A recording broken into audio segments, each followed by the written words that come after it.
Alors il y en a un autre qui se tire, c'est Jean-Pierre Pernaut. Alors moi je suis abattu. Il quitte le 13h de TF1. Normal, à son âge, 13h, c'est le temps qu'il mettait de son bureau au studio. Willy Revelli met les points sur les i, matin, midi et soir, sur votre France Bleu ou francebleu.fr. Dans l'actualité, à part la météo, il y a cette pétition qui circule en ce moment pour faire rentrer Verlaine et Rimbaud au Panthéon. Vous avez vu ça? Ça commence à être surchargé au Panthéon. Avant, c'était chic d'y être, mais là, tout le monde a envie d'y aller. Le Panthéon, c'est un peu le Saint-Tropez de la tombe. Ça commence à devenir sacrément beauf. Alors, Roselyne Bachelot, la ministre de la Culture, est d'accord avec ces 2 entrées. Bon, elle, comme c'est une bonne vivante, elle s'est dit 2 entrées. Oui, d'accord, miam miam, je prends. Manifestement, en tout cas, elle est quand même beaucoup plus réactive quand il s'agit de s'inquiéter du sort de 2 intermittents du spectacle morts il y a 150 ans que de ceux qui sont vraiment en train de crever aujourd'hui. Bref. Mais en revanche, il paraît que la famille de Rimbaud est pas très pour. Oui, mais enfin, il faut les comprendre aussi. T'auras envie de passer, toi, l'éternité à côté d'un mec qui t'a tiré un coup de pistolet, hein?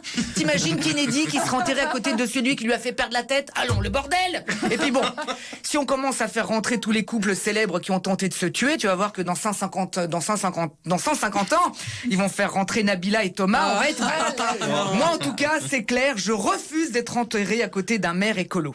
Entre celui qui trouve le Tour de France ringard et l'autre qui ne veut plus faire de sapin de Noël, putain, mais ils sont à crever d'ennui, ces deux-là.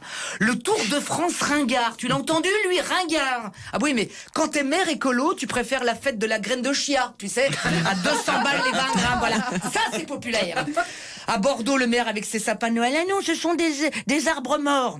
Je n'ose imaginer ce qu'il veut faire des eaux usées, le gars. Enfin, t'imagines, chez lui, le jour de la Saint-Valentin, ma chérie, je t'offre des graines de rosier, tu vas les planter toi-même, je voulais pas t'offrir des fleurs mortes. Ah bon?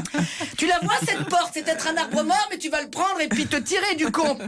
Alors, il y en a un autre qui se tire, c'est Jean-Pierre Pernaut. Alors moi, je suis abattu. Il quitte le 13h de TF1.